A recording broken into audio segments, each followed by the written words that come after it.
Hello and welcome anybody, everybody, but probably nobody. This is ThorW, and today I'm here to bring you a Monk PvP skill build. Yes, there are some of you out there that have been practically frothing at the mouth for me to do some PvP stuff with Monk. Give me the PvP! I want to see you punch people! We'll get there. Hold on, baby birds, don't worry. Papa Bird's gonna come home with a big mouthful of worms. I'm just gonna vomit it down your throat and you're gonna like it, whether you want to or not. So, for now, first thing we have to do is we have to go over what skills we're going to go into our horrible combat. Brutal, deadly, bloody combat with other people. So, first thing I'm going to go over is the skeleton build. What's a skeleton build? Those are the absolute essentials, the ones that you are going to put points into, and I'm going to go over the reason why for all of this first, and then I'm going to show you what kind of points that I like to put into and some different variances you guys can go with. So it'll give you guys a little bit of wiggle room and a bit of area to feel what you like a little bit more. It might not be the same as me, it might be just the same as me. Anyway, I am also in the bottom right corner because it allows me to show off these skills just a little bit more. You're not going to be able to see my quick bar for hotkeys, but you guys don't care about that. Anyway, alright. Basics. Backstep is mastered. You want backstep. Well, but Thor, I have duck and sway. Shut up. You want backstep. You need backstep. You know why? Because you sway backwards, you backstep, you turn around, you duck, and you've just crossed more than most of the arena. And you can even cross it while covering a little bit of the Y-axis using the duck and the sway. This gives you a lot of mobility. Duck and sway in arena have a second of cooldown. They have a cooldown of 1.3 seconds in arena. That's a long time. It's not like PvE where you can just spam it left and right, up and down, center, back and forth all the time. So backstep gives you a little bit of extra mobility. Backstep, on the other hand, doesn't really have a cooldown. There's no cooldown on backstep. You can use it any time. So if duck and sway's off cooldown, you need to back up a little bit. Backstep is there. It's got you back. Quick rebound. This is an absolute necessity when it comes to PvP. Quick rebound allows you a lot of invincibility frames to get yourself off the ground. If you get knocked to the ground, and say you're against an Asa or something, and they run up and they pull their sword back, and you're like, oh shit, that's an ice wave. You want a quick rebound around that and not get hit by the ice wave and reset into a huge juggle. That hurts. That hurts a lot. So, quick rebound allows you to get up out of a sticky situation when you're knocked to the ground and reapply some pressure of your own, get out of your opponent's pressure. It gives you a lot of options for yourself. One thing to note, quick rebound in PvP, 20-second cooldown. Use this wisely. Do not waste this at the end of someone else's juggle. If they just did 30% of your health bar and you just fell to the ground, don't quick rebound. They're likely to not be able to deal another 30%. Likely, not guaranteed. Certain classes you might want to play it a little bit cautious because they're basically cheaters. Not really, but they hurt, and you don't want to get comboed again. Focus. Physical critical. This gives you 10% more physical critical chance. This is very helpful. You want to critical your opponent. You want to crit the crap out of your opponent. You want to beat their face in. Focus physical critical helps with this. This is technically something you don't need to take if you're really confident in your ability to outplay your opponent and just hit them more than they can hit you. But this gives you that extra bump of damage, especially when you're pushing with like a big combo or something. Alright, so Smasher, guaranteed to be level 1. I mean, that's the base level, you can't go lower. Strike, guaranteed to be level 1, you can't go any lower. Let's go into stuff I am actually leveling. Sway and Duck, obviously you need those. These are the quintessential monk skills. If you don't have Duck and you don't have Sway, you're basically not a monk. You're a slow priest trying to just trying to punch things without being a monk. After all, it unlocks 4 more abilities as a base, so there you go. Okay, so Technical Mastery and Combat Mastery, your passives, along with Quick Parry. I'm just going to gloss over these real quick. Max them. Max them now. Don't even think about not maxing them. You know why? Because they give you many good bonuses. They're going to help you a lot. If you don't have those maxed, you are gimping yourself quite a bit. Max them now. Alright, so Second uppercut, as you can see, is maxed out. Max this. This is part of your bread and butter juggle. Technically, you don't need to max this, but you want this high level. You want this like at least level 30, something like that, but you're going to be using it so often, you might as well max it. The extra damage is nice for it, and it's part of your bread and butter. Trust me, you're going to be using this skill a lot. Ducking uppercut, you're going to want to max this as well. Once again, part of your bread and butter. Wow, your bread and butter includes 2 uppercuts. I wonder if we'll be juggling our opponents. The answer to that is a resounding no. We will do nothing but standing combos. They're maxed for no reason. Continuing. Divine Crush, minimum of 1 point. This is a very useful skill. It gives you a tiny bit of zoning across the y-axis. You can hit it, and it creates a little bit of a shockwave at level 1, a bigger shockwave at higher levels, and it can be used to zone a little bit. If you hit your opponent with it, you are able to follow up with certain moves. And it's a good combo ender when you put your opponent onto the ground to just hit that, and then you can duck and sway your little heart away. Ducking Straight Punch, minimum of 1. Ducking Body Blow, minimum of 1. You're going to want these skills as at least utility. I'll talk about whether or not to level them in a little bit. Sidewind, you want this at level 1. I'm not even going to say level it up. You want this at level 1, I'll explain why later. Exquisite Combo, this is maxed out all the time. This is a very good approach for you. This is the most spammable skill that gives you y-axis presence in your kit, other than, of course, any sort of duck or sway across the y-axis to your opponent. This used to give super armor, it no longer does. It also has much, much less hit stun than it used to in old DFO, so do not trick yourself into thinking this has more hit stun than it should. It actually doesn't have a whole lot more hit stun than, let's say, your normal attacks. It does have more, so you do have time to duck or sway into a follow-up after you connect with an exquisite combo, but be wary of opponents that can counterattack you. On another note, this is very good for a standing combo. It's a good initiation. Again, it gives you y-axis. There's not a lot of skills in the Monk's arsenal that gives you y-axis. He's a very... most of his skills hit across the x-axis and don't actually hit through the y-axis. The biggest help, the biggest boon for the Monk is to be able to duck and sway across the y-axis into an x-axis skill, but Exquisite Combo gives you a very good ability to make use of the y-axis yourself, which most opponents are going to want to try and do against you as well, because you can be an x-axis monster if your opponents aren't ready for it. Sacred Counter, yes, you want this. Of course you want this. Do you know why you want this? It gives you super armor and mobility. Monk has almost no super armor in their PvP capabilities. There's very, very little that Monk has that gives them super armor. This Sacred Counter actually gives you super armor. On top of that, when you get hit, and you counter, it gives you super armor and thrusts you forward straight across the x-axis, which is in general going to be towards your opponent, because you're going to want to be using this on reaction to an opponent using some sort of attack towards you.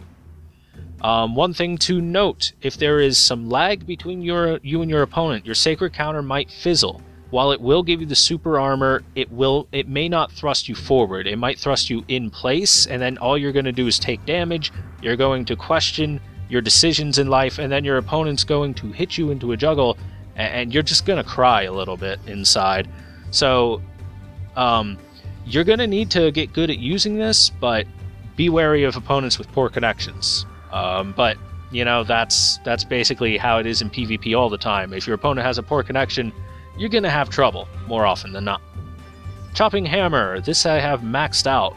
Why do we have this maxed out? This gives you a little bit of super armor. Chopping Hammer, one of the few monk skills that have approach with super armor. Yay, Chopping Hammer. Now, the amount of super armor it gives is very minor. Don't think you're going to out super armor, I don't know. Shit, what am I? I can't even think of a skill. There's too many to think of. But don't think you're going to out super armor most opponents. This gives you a small flash of super armor. So let's say your opponent tries to trade with you, like, say there's a Slayer and he's throwing a neutral wave sword. If you time your chopping hammer right, you'll go through the neutral wave sword, hit them with the chopping hammer, and knock them into a juggle. Very good. Chopping hammer is also good for extending juggles. It's good for launching opponents a little bit. It's a good approach. It's a good skill all around. And the higher level gives you a better launch magnitude, and it launches your opponent higher, giving you more options on how to extend a juggle upon them. Minimum of 1 in Twister of Judgment. We'll go over that later. Machine Gun Jab, you want at least 1. Shadow Clone, max it. Max it, max it, max it, max it, max it. Don't question me, max it. You want this, along with the passive upgrade Double Shadow. Why do you want this max? Because when you activate Shadow Clone, you are going Super Saiyan. This is your damage.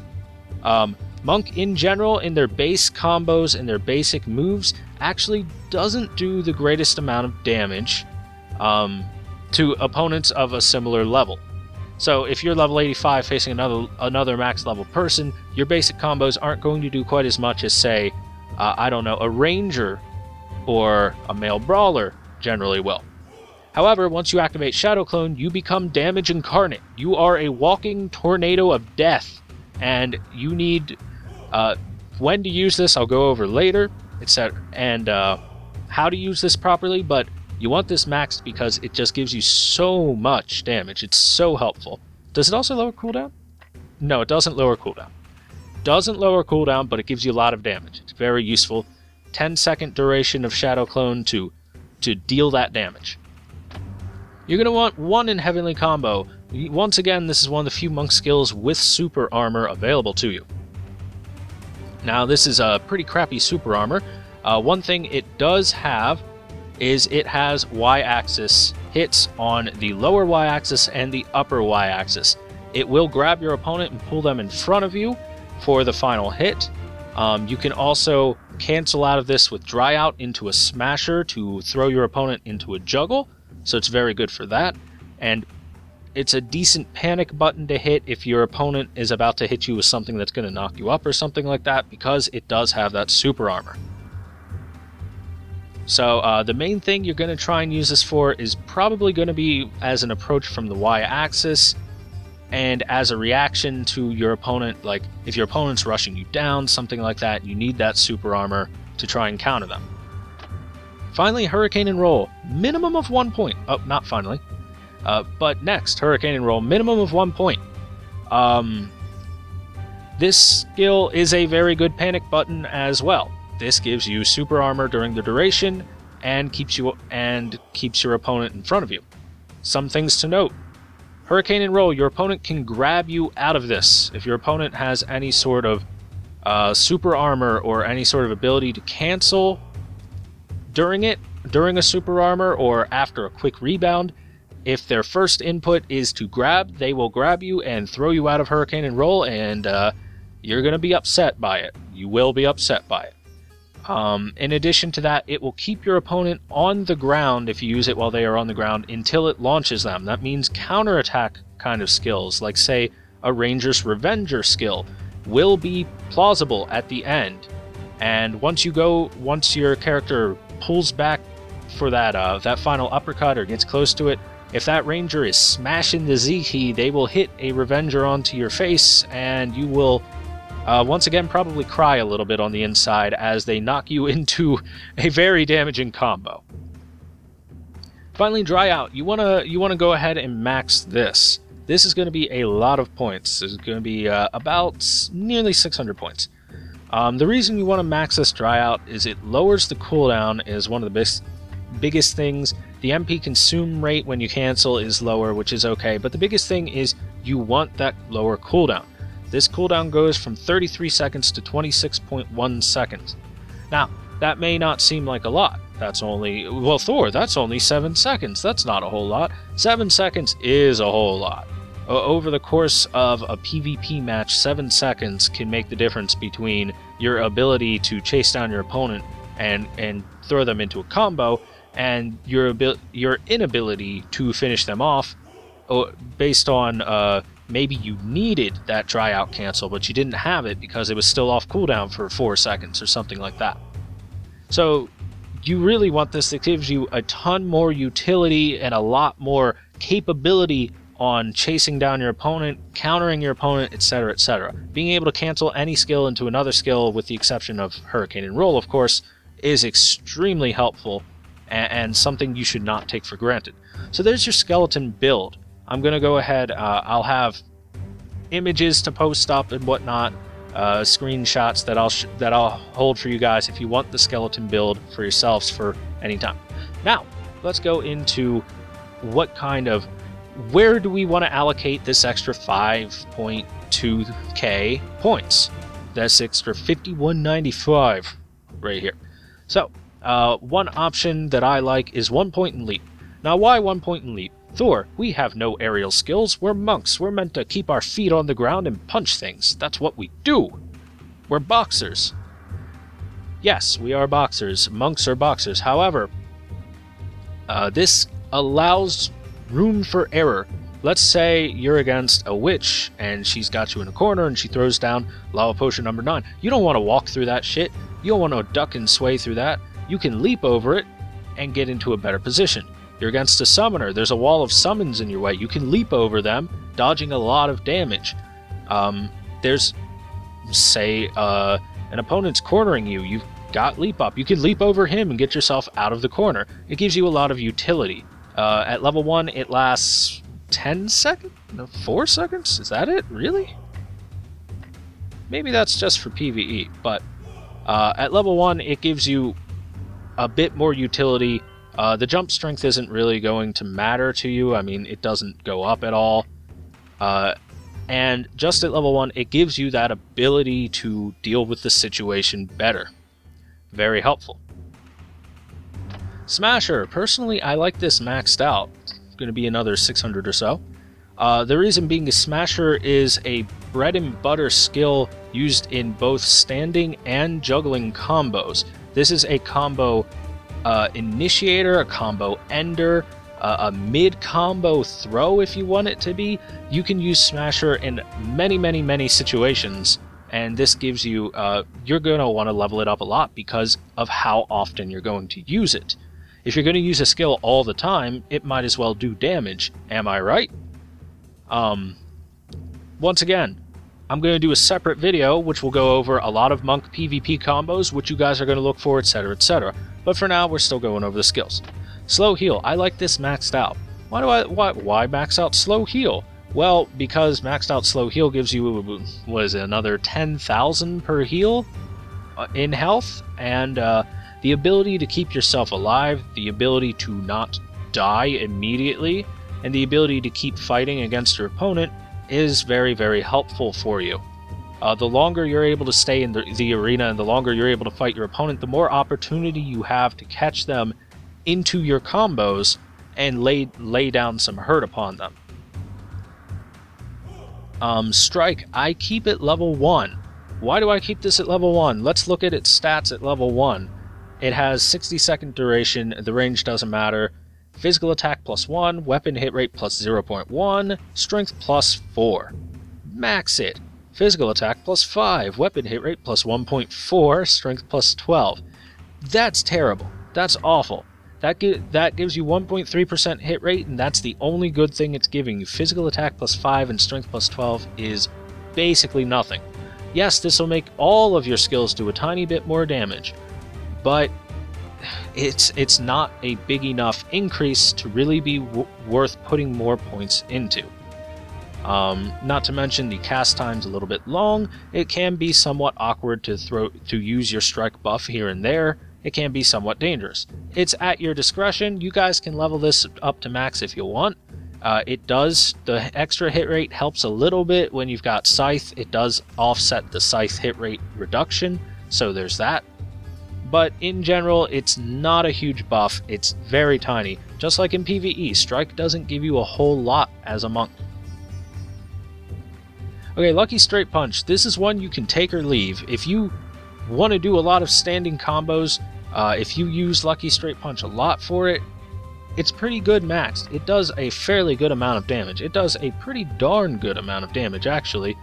And it has a very high critical hit rate for For the end punch, it's basically 100% crit rate for the final hit, so it's basically a guaranteed crit at the end, which is nice. It gives you some mobility and whatnot, but it does have a bit of a longer cast time, and the animation isn't super fast, but it will get you out of some sticky situations.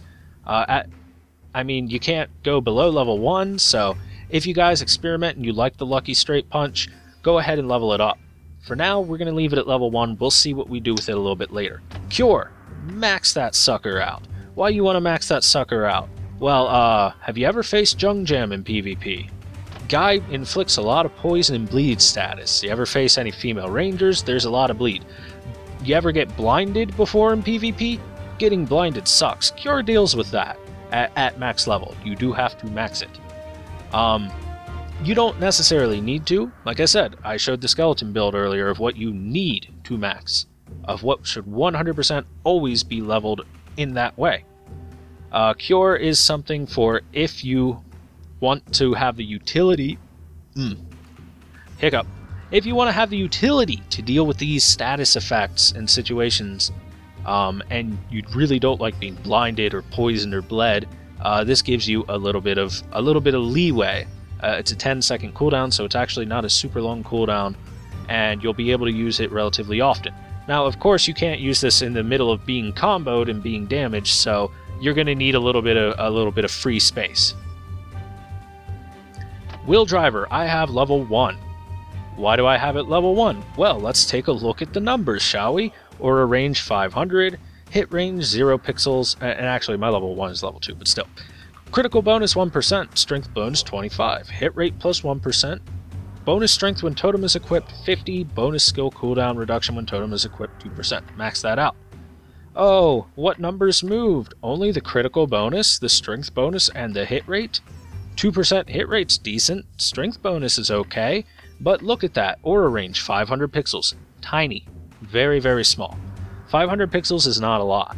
It's not often that you're actually going to be standing inside of your Wheel Driver aura. Now, there are some combos I'm going to show you in which you can plant down that Wheel Driver during a combo and get that buff for yourself. Heck, you can even swap from Scythe to Totem or vice versa while planting down that Wheel Driver, and that helps out a lot with Wheel Driver's effect, but the bonuses you get are pretty low. They're actually very low for PvP. If you could guarantee, if like Wheel Driver's aura range increased, it'd be so worth it. But since it doesn't, level 1 is plenty enough. Alright, moving on. Max Painful Rapture. No, I'm kidding, guys. Don't worry. This ain't PvE. You're not going to run out of mana. You're generally not going to run out of mana, so don't worry about that. I'm not going to tell you to max Painful Rapture. So yeah, don't even think about it. You shouldn't have many mana problems when it comes to PvP. In general, PvP is very burst based and very generally when you get hit, your opponent's going to be able to deal a fair chunk of your bar, and when you hit, you should be able to deal a fair chunk of their bar in health.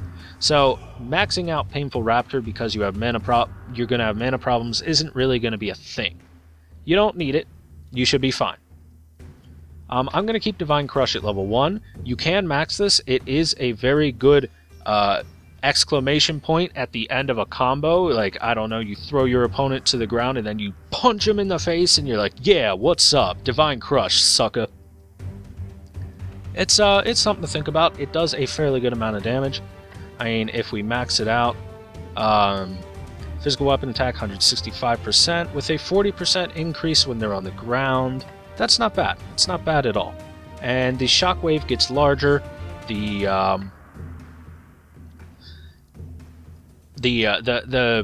use of shockwave becomes more available to you in the game, the neutral game, the game of footsies, where you're trying to hit your opponent and your opponent's trying to hit you. So it gives you a bit of a utility tool there. Something to think about. You guys can max that at your leisure or leave it at level 1 if you want, but you're going to want at least 1 level in it. Alright, Ducking Straight and Ducking Body Blow. If we take a look at both of these, Ducking Body Blow at max level gives you a stun chance of only 13.9%. That's nice and all, and a 233% physical weapon attack. Now let's go ahead and look at ducking straight, a 486% physical weapon attack for just heavy damage. No stun chance though. One other thing to point out, ducking body blow has a lower range than ducking straight punch. It is a closer range skill. You have to be basically touching your opponent before you throw out that ducking body blow if you want to hit them. Whereas straight punch gives you a little bit more leeway and stuff like that. Now, if you want that extra chance to stun someone, I'm not going to stop you. It's going to do a little bit less damage. If I were to choose one of these two to max, I would choose ducking straight punch almost every time, almost 100% of the time. For now, let's leave it at level 1. We're going to allocate some more points before we come back to this. This isn't a necessity. Ducking straight punch is a very good standing combo link, and you can even use it at the end of a juggle to push your opponent away from you if you don't want to be near them as they get back up. So, something to think about. Alright, Rising Emblem. Yes, I'm actually going to talk about this one. Rising Emblem is a very interesting point for Monk to have. As I've said before, Monk's approaches... Monk doesn't have very much super armor. They don't have very much zoning ability. They don't have very much utility when it comes to that, and they don't have very much range. All of this combined, along with the pulling away of hits, there's hit stun that's been taken away from Exquisite Combo, super armor's been taken away from Exquisite Combo. I think hit stun in general has been lowered a bit on Monk, because Monk used to have a standing combo that could 100 to 0 someone. They couldn't do anything when Monk was comboing them, which was a bit unfair. So, with all of that, Rising Emblem becomes a very interesting ability to take a look at. If we take a look at it, when we at level 1 is a launch ratio of 216%, an attack range of 10 pixels. So as we level this, it gains a little bit more of a launch range, up to 264%, along with a decent magical attack damage and some flat damage increase. So Rising Emblem, I think, is something to definitely level up. I don't know, I'm still playing around with this one personally. I've been incorporating it into my build a lot more recently when it comes to PvP.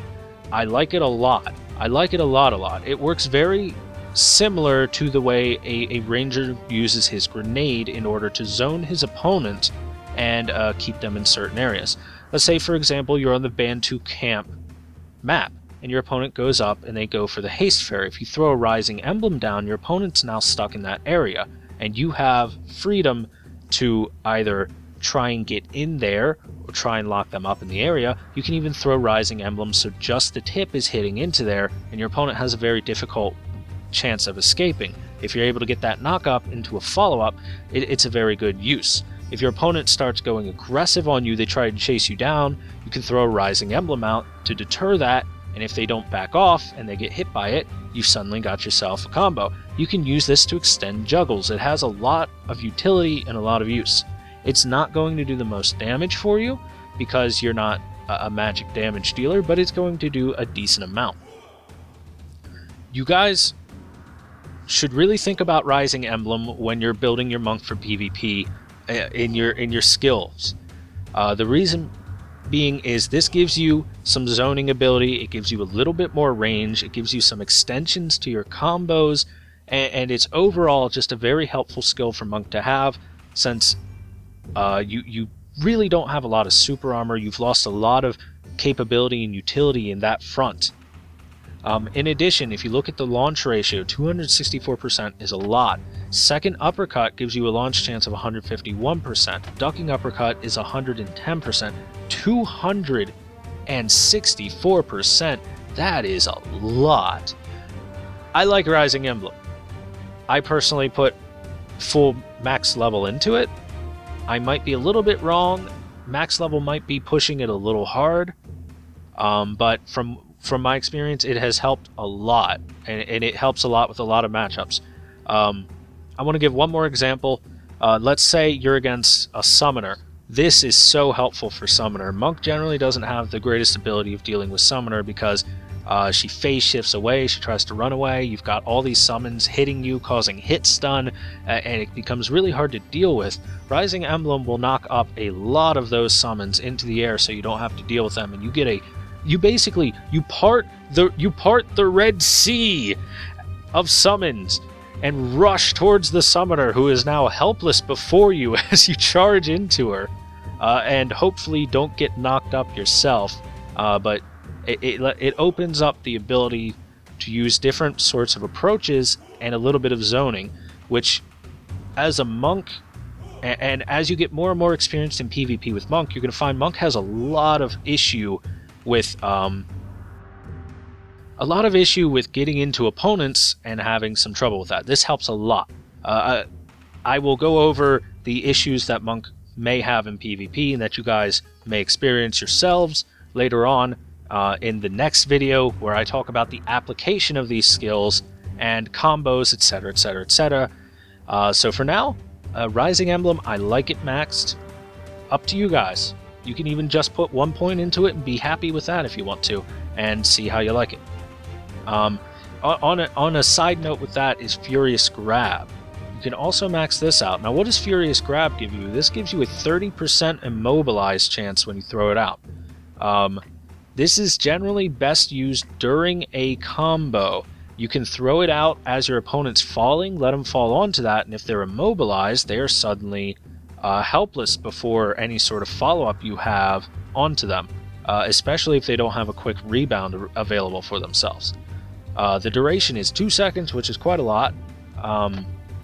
The invulnerability duration of quick rebound is 1.5 seconds. So if you're able to get that immobilized, you do have a very good, a small window of opportunity, even if your opponent quick rebounds for the max duration, in order to get upon your opponent and do horrible things to them. Now this is slightly less useful than Rising Emblem. It has a smaller AoE. It is pure X-axis. It doesn't have very much Y-axis at all. It has very tiny bit, teeny tiny bit. It has a dick hair amount of Y-axis coverage, but the biggest thing is to try and get the immobilized chance off of it. This is generally going to be used during the end of a juggle combo, so it's not the biggest use. Sometimes you're going to have an opponent walk into it. Personally, I don't level it, but I can see where I have seen people level it and seen success with the use of Furious Grab in PvP as Monk. Something to think about, guys. Something to think about. If you want to throw some points around, you can throw some points around. Do a little bit of experimentation. Alright, Sidewind. I keep this at level 1. The main reason is that in PvP, at least for me, Sidewind is used almost exclusively in order to warp grab your opponent. Thor, I don't know what warp grabbing is. I'll do a quick explanation. There will be a demonstration in the next video. Warp grabbing, for those of you that don't know, there is latency because this is a because of the way that net coding works, and that this is a peer-to-peer based game. There is latency between clients, so one person and another person can be hitting each other.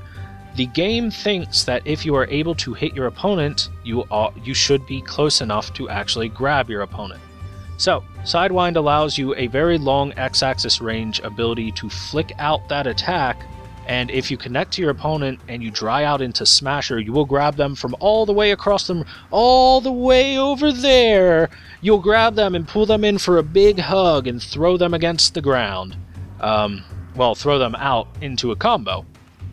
And it's a very good combo initiator into a juggle because of just the extreme range of it.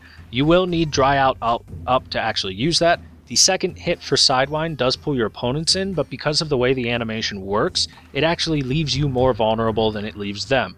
If they are experienced in PvP, they're going to know, oh hey, he has to wait for this animation to end a little bit. I have a window of opportunity to hit him, and all he did was drag me closer to him. Thanks, bro. So there's no real reason to level this up. You're not going to be using it often enough to really level it. It has a 9.5 second cooldown anyway, so it's not a super spammable move. Twister of Judgment. Twister of Judgment, level 1. You don't need any more. What do I use Twister of Judgment since I don't level it anymore? If you take a look at the actual damage when you level it up, the Twister attack, it goes from 68 to 243. Now, at damage interval every 0.5 seconds, that's okay damage. It's okay damage. It's not great, it's not terrible, it's okay. One of the things to note, Twister of Judgment does not deal any hit stun, first of all. I don't know why, but it doesn't.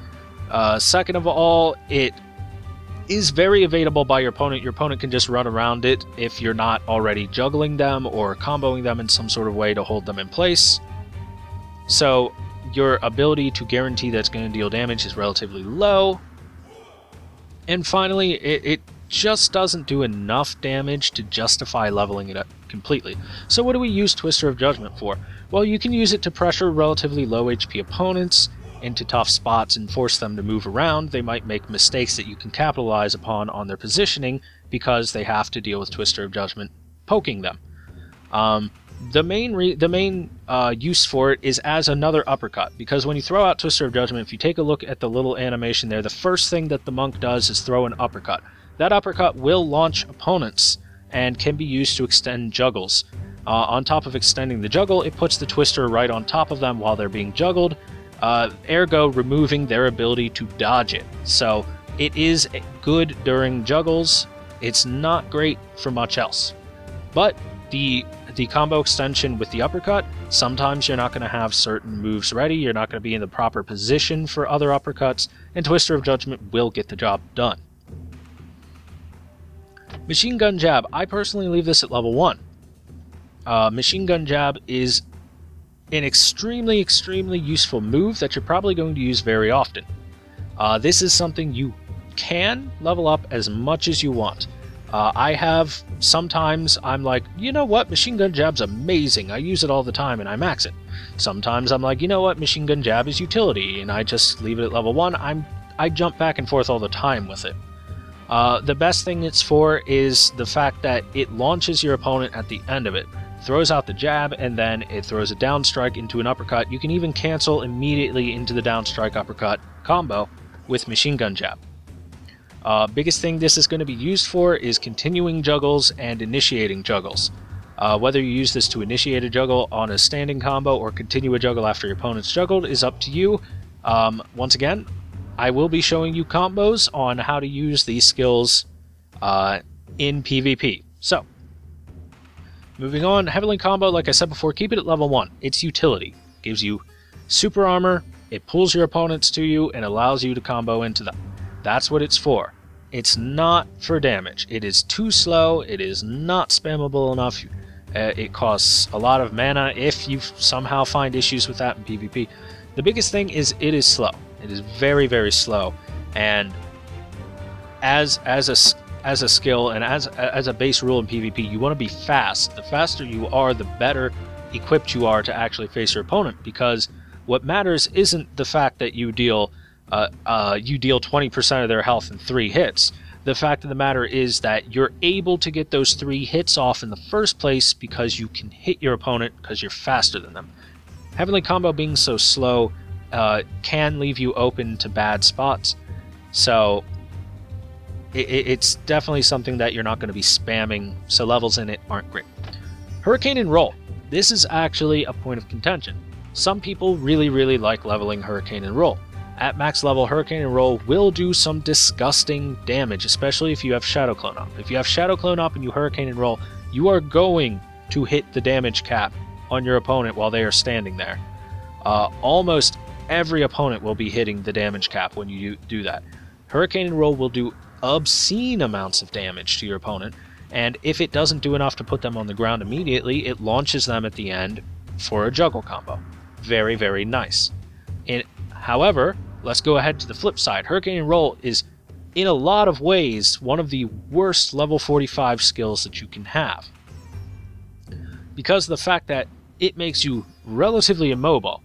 In the PvP setting, the pull ability of Hurricane and Roll, the actual whirlwind that pulls your opponents in, is super weak. It does not pull opponents in like it does in PvE, where you're like, oh, half the room is just being drug into me. I got magnets in my fists, and these bitches are made of tinfoil, or something like that. That's not going to happen in PvP. You can use Hurricane and Roll and just barely miss your opponent, and they'll just walk away from it like nothing happened and laugh at you. And you will be sad, because at the end of that Hurricane and Roll, you've got that long uppercut animation where you're like, yeah, I uppercutted! And if you did not uppercut them into the sky, they will be hitting you, and you will not be happy. In addition, it does give you that super armor, so there's the good part of it. Again, you can get grabbed out of Hurricane and Roll. Counterattacks are available for opponents in Hurricane and Roll. Some of the most annoying opponents you're going to face are going to be Rangers and female mages, because Rangers are going to take that Hurricane and Roll and be like, oh, okay, hit me, hit me, hit me, and Revenger, and now it's my turn to combo. And they're going to do a lot. And female mages are going to be like, oh, you hit me, phase shift, and now I'm behind you, and now I will hit you, and etc., etc. So, Hurricane and Roll, I use it mainly as utility. It can be good when used against people that are just waking up and they don't have a grab ready, or they're not expecting it. It's a good panic button when an opponent rushes into you. You can hit it, and the duration of the super armor on it is generally going to beat out most super armor skills. So it has its uses and it has its ups. The downs are pretty harsh, but the ups are decent. Okay, so we've got 2,900 points left to play with. Where do I personally like to put this extra 2,900 SP? Obviously, I'm not going to sit here and be like, oh no, this is good, I don't need this extra 3,000 SP worth of damage. Don't worry, I'll just combo my opponents forever. Alright, so I personally like to put them into Ducking Straight. Ducking Straight, like I said before, very good for standing combo. It's decent for ending a combo as well. Not bad at all. Lucky Straight Punch. This is something I personally like to level quite a bit. During a standing combo, you can get a Lucky Straight Punch off. You can use it to initiate onto opponents, stuff like that. It's not bad at all. Having it maxed out makes it do a lot of damage. It's actually a fairly high amount of damage. It's pretty nice. Divine Crush I like to max out, and the last bit of points.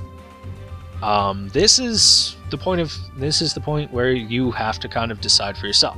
Are you like, Machine Gun Jab's good, let's max Machine Gun Jab. Look, you've got a few more points if you want to. Or are you like, Hurricane and Roll is good, I want to put as many points into that right now. Or are you, say, a Ducking Body Blow kind of guy? You want to max that out as much as possible. It's up to you. Personally, I like to put the points into Machine Gun Jab and whatever's left over in a Hurricane and Roll. I find that having your neutral skills and the abilities that you're guaranteed to use leveled up more than the abilities that are now and again tends to be just a little bit more helpful. But remember, you will be hitting a damage cap eventually, and you have to be monitoring how much percent of your opponent's health you're doing as you're attacking them. So for something like Machine Gun Jab, if your opponent's reaching that 20% when you use the Machine Gun Jab, let's say at the end of a standing combo, you might want to cancel immediately into the uppercut so it doesn't just ground your opponent. Same goes with something like Hurricane and Roll, etc., etc. The final bit of points, I honestly don't like the points into Ducking Body Blow. The reason being is Ducking Body Blow is it's a super short range skill, very short range. You have to be just hugging your opponent to be able to get it off. So maybe I'll stick into the Sidewind because I flick out Sidewind a little bit more often. Maybe I want to put the points in a point in Twister of Judgment. Probably not. I'll probably just put them in Sidewind. It's only an extra 55 SP, so that leaves us with 5 left over, and that's it. And one thing to note, in PvP, we do not have TP skills that we can learn. That would be OP. Stop asking for it. That would just be gross and disgusting, and how dare you ask for TP points in PvP. Ugh. Horrible. In addition, we cannot use our awakening skills at all, so don't worry about those. The extreme amounts of SP that you would normally put into them, you're going to reinvest into your normal skills. So this right here is the basics of what I like to load out when I go into PvP. It does change and vary now and again. Sometimes I'm feeling like take points out of machine gun jab or out of ducking straight punch, throw them into furious grab, play around with that. Sometimes I've been playing around with hurricane roll. I personally don't like it leveled up that much. It's just so counterable, and it's not the most amazing skill in the world. But here we go. This is a working PvP build for Monk for DFO in this current modern setting. This gives you a fairly decent amount of utility. It gives you all of the levels you're going to need for your bread and butter skills. It gives you some healing for yourself, and all of the passives that you like, and a fairly high amount of damage when you've got your combos going. So that's going to be the end of this video. That is the very basics. This is a very long video talking about PvP skills, but PvP is a very, very big topic to tackle in DFO. So, thank you guys very much for watching. My voice is starting to go hoarse because I've been shouting my PvP build at you for 47 minutes or something like that. Close to it. 45 maybe. So, be sure to stay tuned. In the very near future, I am going to be showing you guys the application of these skills and how you can use them in PvP. I'm going to go over the topics of warp grabbing because it's very important for Monk. Your approaches, what beats out what, or at least... Oh, God, the hiccups are starting. I need to end this. The very basics of what beats out what at the very least, and how to combo, what your combos are, and what your bread and butter is, and how to use it, etc., etc.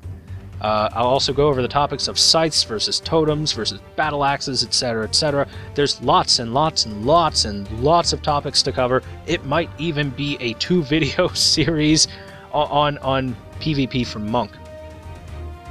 But anyway, guys, thank you very much for watching. I hope you enjoyed this video and found it informative. I hope this is going to help out all of you monks out there that want to go into the PvP world. There are probably some other videos out there by monks that are much better than me at PvP and much less salty than me at PvP, so if you guys find them, go ahead and be like, yo, this guy's so much better than you, fuck you, dude, you suck. Because it's probably true. It's probably true. So, for the final time, thank you very much for watching, guys. I'll see you on the next video, and I hope you enjoyed this one. I hope you enjoy playing some PvP. Get out there and punch some people in the face for me. Bye-bye, everybody.